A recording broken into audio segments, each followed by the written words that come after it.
आज हम महाभारत के उन 18 दिनों की गहराई में उतरने वाले हैं जिन्होंने भारतवर्ष के इतिहास की धारा ही बदल दी। बिल्कुल। हमारे पास जो स्रोत हैं वो कुरुक्षेत्र में लड़े गए उस महायुद्ध के हर एक दिन का, आप कह सकते हैं, लेखा जोखा देते हैं। बिल्कुल। तो आज का हमारा मिशन यही है, उस कहानी के धागों को एक एक करके खोलना। हम सिर्फ ये नहीं देखेंगे कि क्या हुआ, बल्कि ये भी समझेंगे कि क्यों हुआ।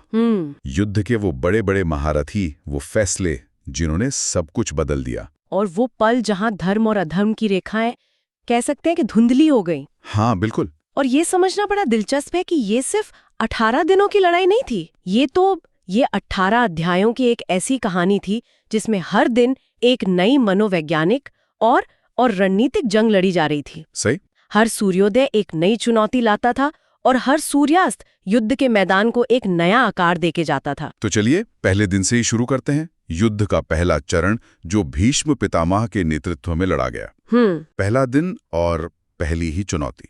अर्जुन, जिनके कंधों पर जीत का सबसे बड़ा भार था, हाँ, अपने ही परिवार और गुरुओं को सामने देखकर हथियार डाल देते हैं। और यहीं से शुरुआत होती है गीता के उपदेश की। और देखिए, वो उपदेश सिर्फ अर्जुन को कर्म का ज्ञान देने के लिए नहीं था, वो एक तरह से उस पूरे युद्ध की नैतिक नींव रख रहा था। अच्छा। श्री कृष्ण ये स्थापित कर रहे थे कि ये लड़ाई किसी जमीन के टुकड़े के लिए नहीं, बल्कि धर्म की स्थापना के लिए है। खैर, जब उपदेश खत्म हुआ और युद्ध का बिगुल बजा तो कौरव सेनापति भीष्म का रौद्र रूप देखने को मिला।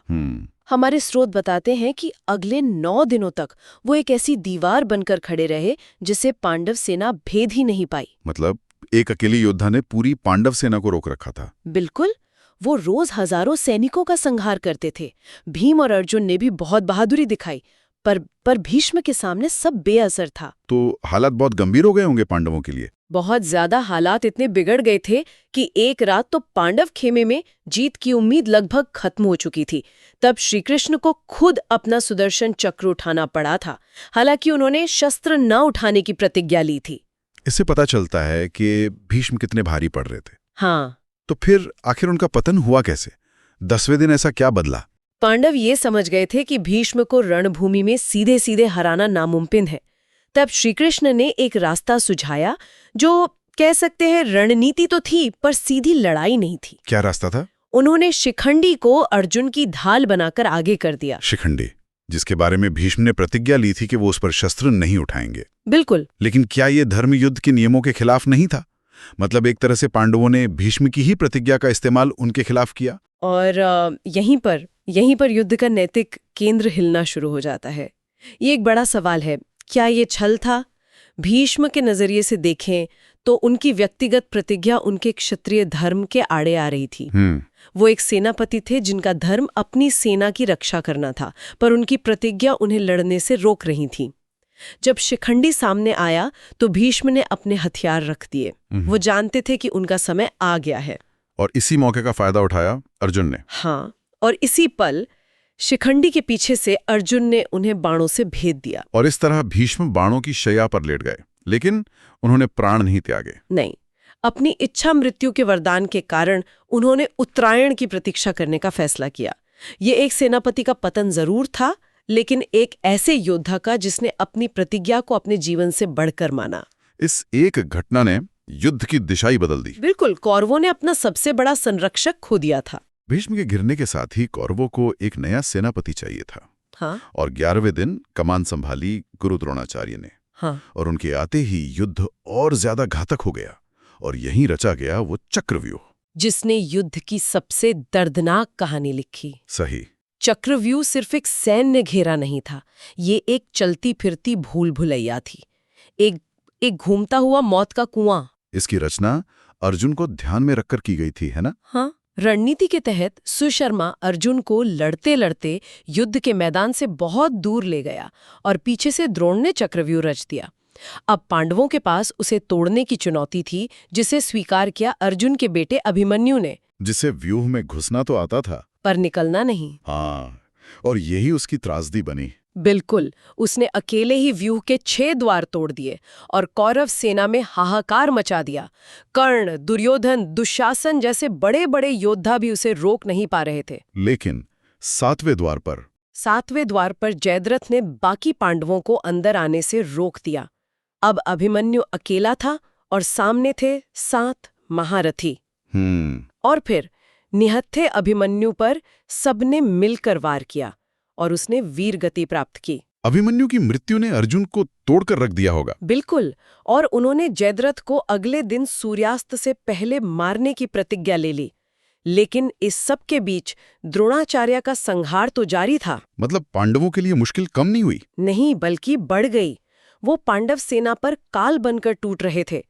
पांडव फिर से उसी स्थिति में पहुंच गए जहां उन्हें समझ आ गया कि द्रोणाचार्य को भी शस्त्रों से हराना असंभव है। तो फिर से वही सवाल कि उन्हें कैसे रोका जाए? हाँ, जब तक उनके हाथ में धनुष है उन्हें कोई नहीं मार सकता।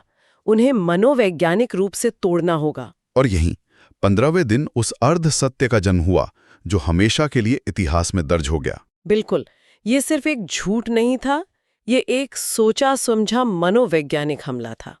श्री कृष्ण जानते थे कि द्रोण किसी की बात पर विश्वास नहीं करेंगे सिवाय युधिष्ठिर के। हाँ, युधिष्ठिर के, जिन्हें धर्मराज कहा जाता था। योजना के तहत भीम ने अश्वत्थामा नाम के एक हाथी को मार दिया। अच्छा।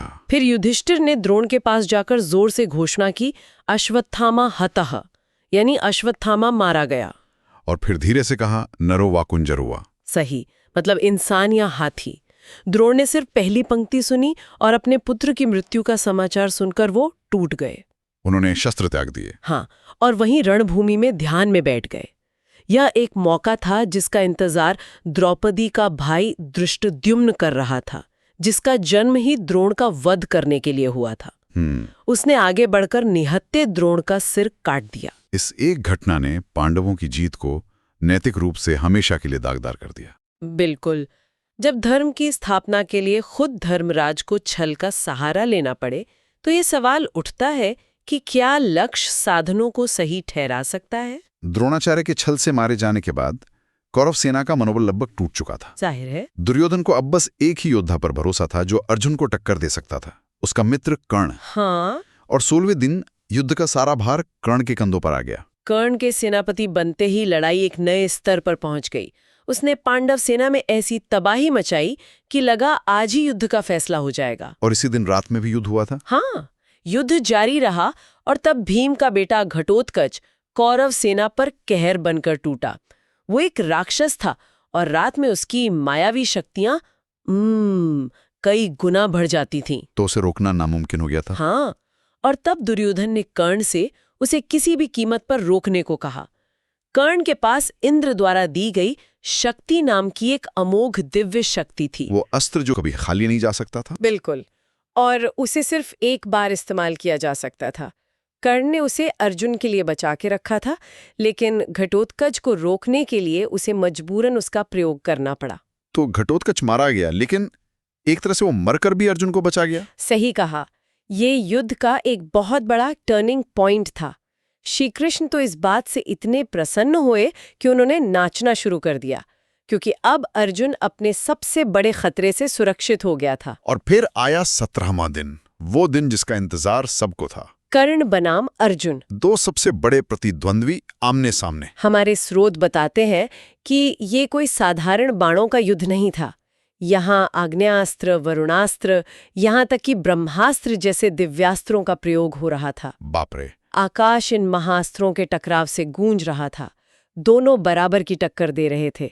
लेकिन तभी कर्ण को मिले एक शाप ने अपना असर दिखाया और उसके रथ का पहिया जमीन में धंस गया। और ये युद्ध का एक और विवादास्पद मोड़ बन गया। कर्ण निहत्था होकर पहिया निकालने उतरा और उसने अर्जुन से युद्ध के नियमों का वास्ता देकर रुकने को कहा। लेकिन तब श्री कृष्ण ने अर्जुन को याद दिलाया। उन्होंने पूछा, कर्ण को युद्ध के नियम अब याद आ रहे हैं? जब भरी सभा में द्रौपदी का अपमान हो रहा था तब ये नियम कहाँ थे? सही बात है। जब 7 महारथियों ने मिलकर निहत्थे अभिमन्यु को मारा तब कर्ण का धर्म कहाँ था? श्री कृष्ण ने अर्जुन को आदेश दिया कि यही मौका है, बाण चलाओ। और अर्जुन ने निहत्थे कर्ण का वध कर दिया। हाँ, कर्ण के पतन के साथ ही कौरवों की हार लगभग तय हो गई। अब बस युद्ध के अंत की औपचारिकता बाकी थी। बिल्कुल। 18वां और आखिरी दिन शल्य सेनापति बने। हाँ, 18वें दिन शल्य को सेनापति बनाया गया, लेकिन युधिष्ठिर ने उन्हें जल्दी ही मार दिया। सहदेव ने शकुनी का अंत किया और भीम ने एक एक करके दुर्योधन के बचे हुए सभी भाइयों को मार डाला। तो दुर्योधन अकेला पड़ गया। हाँ, अपना सब कुछ लुटते देख अकेला और घायल दुर्योधन युद्ध के मैदान से भागकर एक तालाब में छिप गया। लेकिन पांडव उसे छोड़ने वाले नहीं थे। युधिष्ठिर ने उसे ललकारा और दुर्योधन अपनी अंतिम लड़ाई के लिए बाहर आया। अब होना था भीम और दुर्योधन के बीच अंतिम गदाई युद्ध। और दोनों ही गदा युद्ध में माहिर थे। बिल्कुल बराबर के योद्धा थे। लड़ाई घंटों चली पर कोई नतीजा नहीं निकला।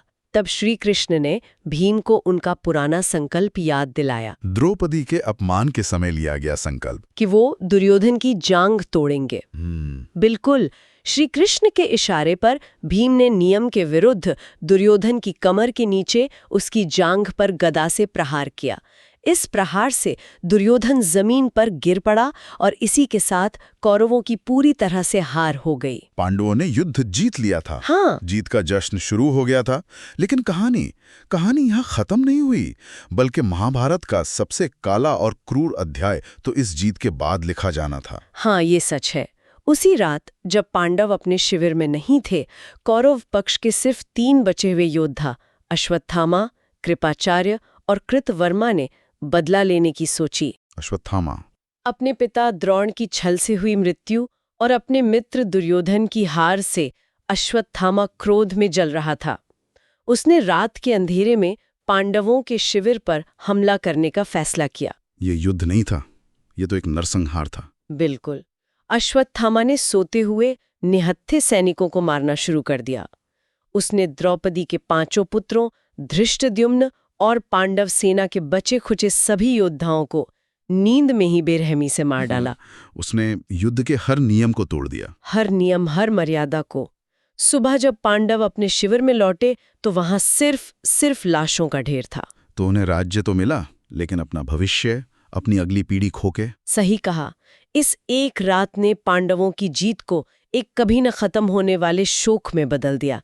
यह इस महायुद्ध का सबसे भयावह और क्रूर अंत था। तो ये थी उन 18 दिनों की कहानी। भीष्म की प्रतिज्ञा से लेकर द्रोण के छलवध तक, कर्ण के श्रापित अंत से लेकर दुर्योधन की हार और आखिरी में अश्वत्थामा के उस रात के संहार तक। इन घटनाओं को एक साथ देखने पर यह साफ हो जाता है कि यह युद्ध सिर्फ वीरता और शौर्य का नहीं था।